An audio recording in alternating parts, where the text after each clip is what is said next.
Hello. Good afternoon po sa inyo lahat. It's me, David, and we are live. Kumusta po kayo? Dito po kami sa... Saan ba tayo? Dito po. Sa Musashi Shinjo po. We are here on the side. Musashi Shinjo. May park po dito sa gilid eh. Tignan natin kung pwede tayong umupo. Walang tao. Yan ang aking upuan. Nandun. Upo muna tayo doon sa ating spot kung saan tayo nakaupo. Hello, good afternoon po sa inyo lahat. It's my break time. It's me, David. Kumusta po kayo? Magandang hapon. Dito po tayo sa Musashi Shinjo, Kawasaki. Upo muna tayo. Woo! Okay, the intention of this live video is for me to share this amazing business opportunity that we have while also practicing and learning what it takes po to become a successful entrepreneur. So kung naghahanap po kayo ng negosyo pero hindi niyo po alam kung ano yung gagawin niyo or hindi niyo alam kung paano kayo magsisimula, you're in the right video. Kung naghahanap po kayo ng mindset change or you are looking for a place to be better every single day, you came in the right video po. So let's just go straight away po sa ating first topic. Itong first topic na to is really nice.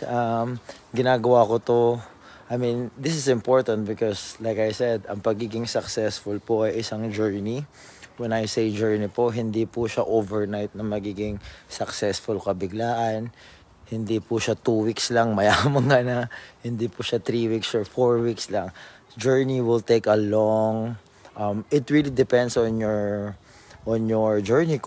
Kasi dito po sa negosyong ginagawa namin, meron talagang mga nagkakaroon ng amazing results within 1 year, within 2 year, within 3 year. Pero usually po, we are going to take that away first, yung mga mabibilis na nakakita ng resulta. Pumunta po muna tayo dun sa mga normal. Meaning yung normal po na journey na it may take 2 years, 3 years, 4 years, 5 years.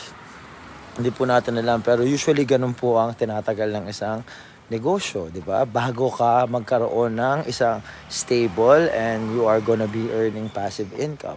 Yun po ang usually na tinatagal niya po.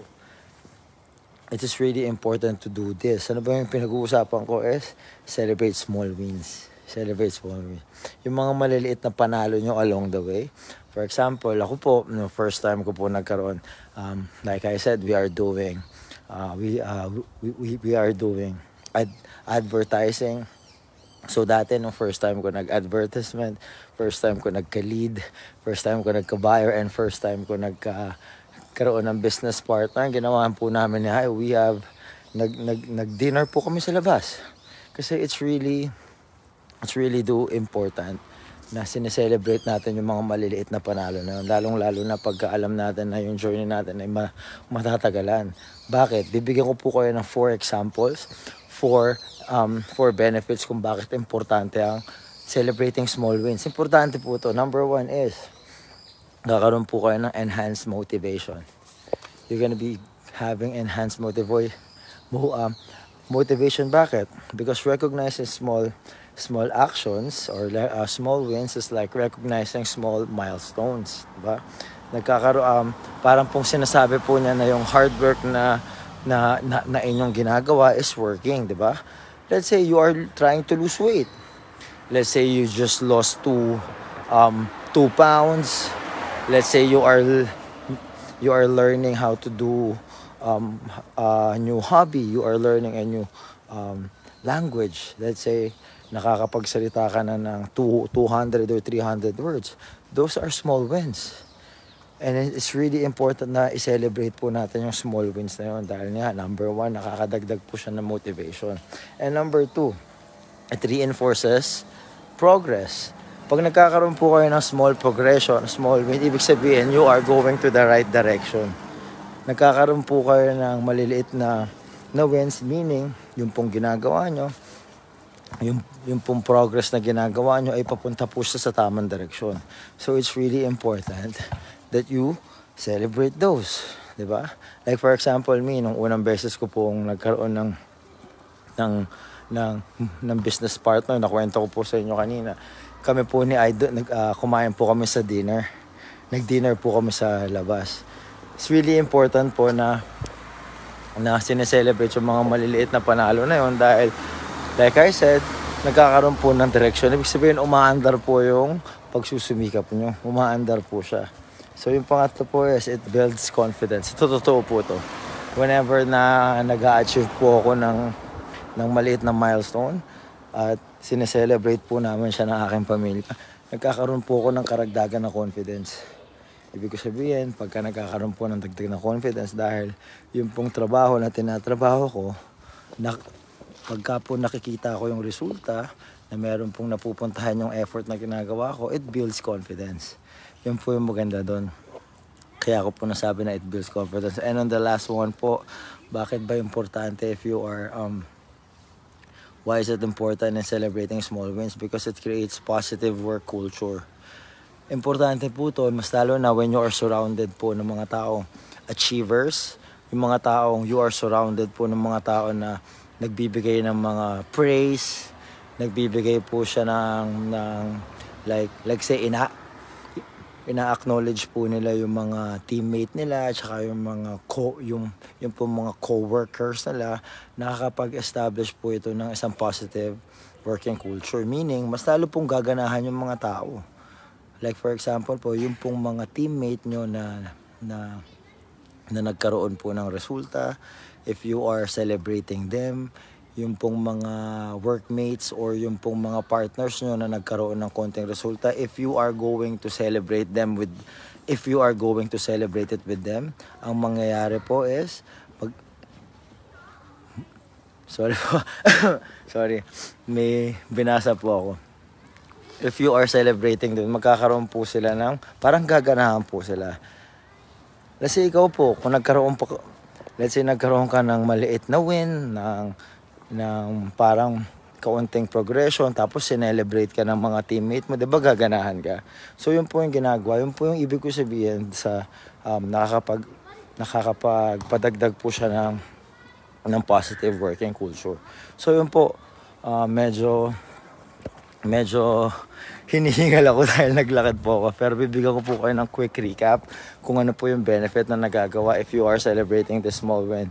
Number 1, it enhances motivation. Meaning, lalo ka pong gaganahan kasi nakikita nyo po na yung hard work na ginagawa nyo is paying off. Because you are doing something and you are seeing result and you are celebrating those results, meaning nagkakaroon ka po ng progression. Pangalawa, it reinforces progress. Like I said kanina, small wins nag-act po sila na parang checkpoint na, uy, nagkaroon ako ng lead na ganito. Kunyari po sa ginagawa namin, uy, nagkaroon po ako ng isang action taker. So, ibig sabihin, umaandar yung ginagawa mong effort. You are doing the progress, nagkakaroon ka na slowly but surely progress. That's why it is really important na i-celebrate nyo po yun. And number 3 is, it builds confidence and it creates a positive working culture. So it's really important, everybody, if you are in a process of achieving something or if you are in a process of making happen, like doing something towards your goal, if ever na nagkakaroon po kayo ng progress, always make sure po na magkaroon po kayo ng small celebration dahil nakakatulong lang po to. Hindi lang po sa inyo, but for the team as well. So yun po, I hope na I added value to your afternoon. Again, the main intention of this live video is for me to give out nuggets or yung mga bagay na nakakatulong po sa akin. And also I